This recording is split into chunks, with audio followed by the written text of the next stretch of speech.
ដំណឹងក្តៅៗនាយករដ្ឋមន្ត្រីថៃលោកអនុទីនបានប្រកាសអគុណលោកវរផាកដែលចុះចេញពីតំណែងតាក់ទិនទៅនឹងរឿងអាស្រូវ scam អនឡាញ Channel Stand Up ក៏ដូចជា Page Stand Up News នឹងធ្វើការលំអិតព្រមនេះក្នុងពេលថ្មីៗនេះនាយករដ្ឋមន្ត្រីថៃលោកអនុទីនកាលពីថ្ងៃទី22ខែតុលាឆ្នាំ2025បានប្រកាសអគុណអនុរដ្ឋមន្ត្រីក្រសួងហិរញ្ញវត្ថុលោកវរផាកផានីយ៉ាវងដែលបានលាលែងពីតំណែងរបស់ខ្លួនចំពេលដែលមានរបាយការណ៍ដែលភ្ជាប់លោកទៅនឹងបណ្ដាញបោកប្រាស់ឬក៏ scam ឆ្លងដែនដោយបានហៅចំណាត់ការនេះថាជាការបង្ហាញពីចរិតលក្ខណៈលោកវរផាកដែលបម្រើការបានត្រឹមតែ33ថ្ងៃតែប៉ុណ្ណោះបាននិយាយថាលោកបានចុះចេញពីតំណែងដើម្បីជៀសវាងការក្លាយជាឧបសគ្គនៅពេលដែលរដ្ឋាភិបាលជិតដល់ការរំលាយសភានៅខែមករាឆ្នាំក្រោយនេះមុនបោះឆ្នោតសកលខែមីនាឆ្នាំ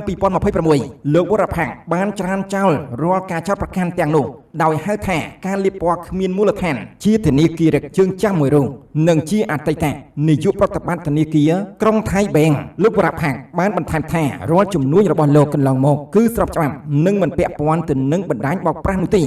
នៅពេលដែលឆ្លើយសំណួរអ្នកកាសែតលោកអនុទីនបានប្រកាសថារឿងអាស្រូវនេះនឹងមិនប៉ះពាល់រដ្ឋបាលរបស់លោកនោះឡើយដោយទទូចថារដ្ឋាភិបាលរបស់លោកកំពុងតែតាមដាននិងបង្កកទ្រព្យសម្បត្តិដែលតាក់ទងទៅនឹងការឆោបបោករួចទៅហើយបន្ថែមពីនេះទៅទៀតនោះលោកក៏បានប្រាប់ថា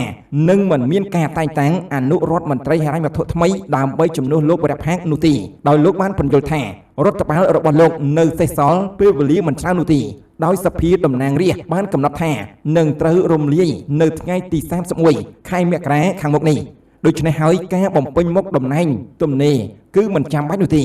អ្នកវិភាគនយោបាយបានលើកឡើងថាការលាលែងពីតំណែងយ៉ាងឆាប់រហ័សឆ្លុះបញ្ចាំងពីការខិតខំប្រឹងប្រែងរបស់រដ្ឋាភិបាលលោកអនុទីននៅក្នុងការទប់ស្កាត់ការខូចខាតផ្នែកនយោបាយគណៈដែលគណៈបកប្រឆាំងបង្កើនការរិះគន់ពីអសមត្ថភាពជុំវិញការដោះស្រាយបញ្ហាបោកប្រាស់ឆ្លងព្រំដែនបានចឹងព័ត៌មានដែលយើងខ្ញុំបានលើកឡើងនេះក៏សូមបញ្ចប់មានការខុសឆ្គងសូមអធិស្ឋាន